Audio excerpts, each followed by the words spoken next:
there's a person drowning. You swim out to them. They are struggling. They're about to go under. They are out of their strength. They're freaking out. They don't know where they are, who they are, or what's going on. At that moment, it's the worst possible time to criticize them about how they're dressed. It's the worst possible moment to try and get them to evaluate their life choices. Why did you come to the beach today when you can't swim? Why are you out here? Now is not the time for anything except saving that person, saving them, getting them back to shore, getting them out of danger. It is the exact same scenario that people with mental illness have when they're struggling, when they're finding things hard. And then they're in the middle of this struggle, this burden, this nightmare. And all of a sudden they're like, well, I wonder what life choices have brought me here. No, no, no. I want to challenge that today. And we're going to go into it on Mark My Words. Let's dive in and see what happens. Welcome to Mark My Words.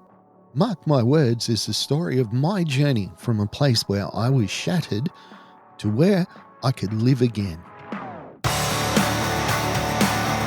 Okay, so our scenario is that a person is drowning.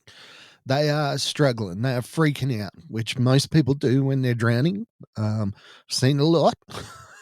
Never had to intercede myself, but spent many, many years in beaches and pools and stuff. Saw a lot of people saved. When a person is in the trauma of drowning, when they are in a struggle to save their life, it is the worst possible time for you to be questioning their life choices. It's the same as in first aid. When someone presents to you and they are bleeding, nothing else matters except finding out why they're bleeding and what's going on. It's the same with a person that's drowning. And that's what I'm talking about when a person with mental illness, they're drowning in that emotion. They're drowning in that struggle. They're drowning in their symptoms, that sort of thing. Now, while they're struggling is not the time for you to go, all right, let's, where do you want to be in 5 years? Well, in 5 minutes, I don't want to be dead. Okay, that's all I'm thinking about at that point in time. So why is it that when we are in trouble, when we're in trauma, when we're struggling, when we're finding things difficult, we don't stop and get ourselves to safety? Now, it happens a lot when I speak at schools and things. You get people that are there, it might be their first time, their second time, maybe their 100th time. But on a particular day, they just can't do it for whatever reason, for whatever's going on. And they want to push. And I've done it myself. You want to just go, I don't want to let people down. I need to do this. And yet I'm in trauma. I am drowning. I am struggling. Now is not the time for me to try and keep going. Now, a few years ago, I was swimming out at a beach called Mona Vale Beach by myself. It was in the afternoon, late afternoon, so the lifeguards had already gone home. And I went out too far. And I didn't get caught in a rip. I went out. I wanted to swim out beyond the breakers. I did. And then I couldn't get back in because the tide was going out. And I had a couple of choices in that moment. I could flail and freak out, or I could just pause for a minute, say, tell you what, I'm just going to float for a little while, get some of my strength back, and then try and find a way to body surf in. At that point, I could not do anything about my situation. I was out in the ocean. I was out beyond the waves. I wasn't in a rip. And I was able to maintain my distance to the beach. I was able to look at the headland and the other headland, and I was, okay, I'm not getting swept out to sea. So all my job was at that moment was just stay afloat. That's all I had to do. I couldn't try and swim in. I couldn't, you know, ask for help because it was the lifeguards had already gone home, I had a couple of choices: freak out, lose it, and drown, or just wait. Now, it's happened in our personal lives at home. We've had a few really significant issues happen, and we've all found ourselves getting really wound up, like stressed and worried and concerned.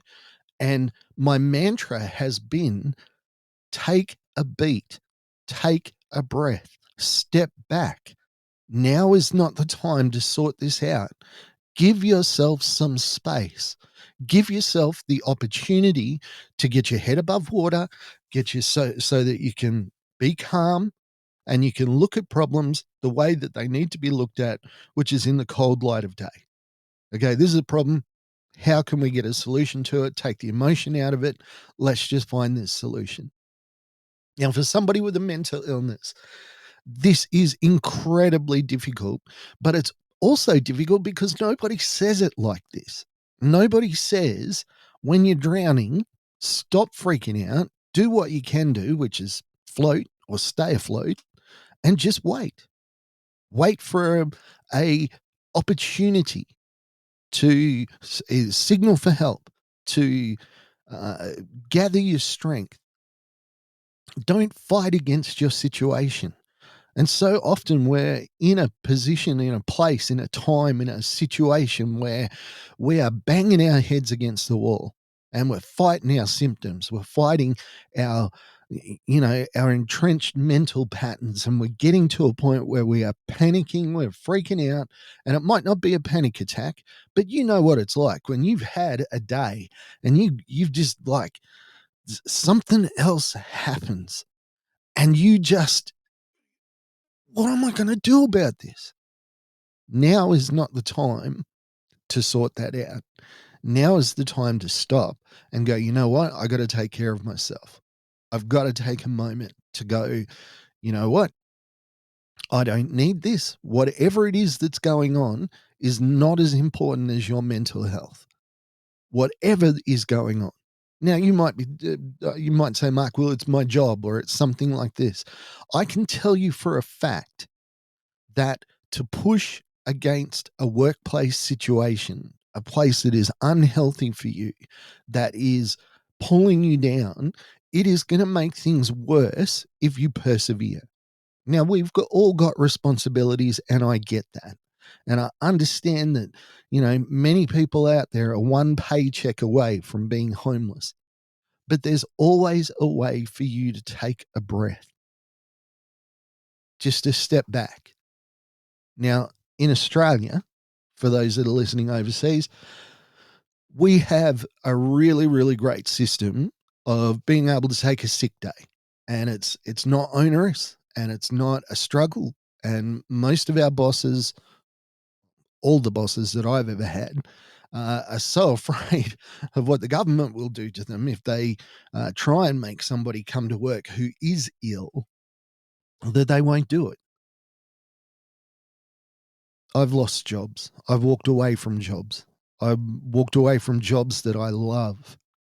Uh, One in particular, I was doing what I was born to do, but the mental struggle was just too hard. And it hurt, and it still hurts. But my mental health, my relationships, my sense of identity, my sense of self, my health is so much better. I miss that job. I really do. Pretty much every day I think about it. But in the end, in the circumstance, it was killing me.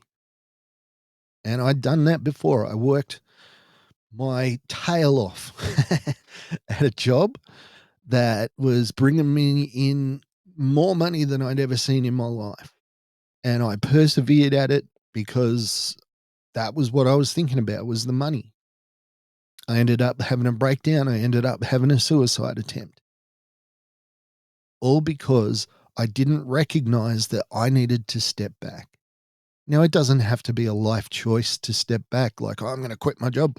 It can just be, I need to take a couple of days to think about it. I am not going to make a decision in this moment of panic, in this moment of trauma. I'm going to step back. I'm going to get perspective, and then I'm going to deal with the situation. I encourage you, do not go down the path that I went down. Please don't do that.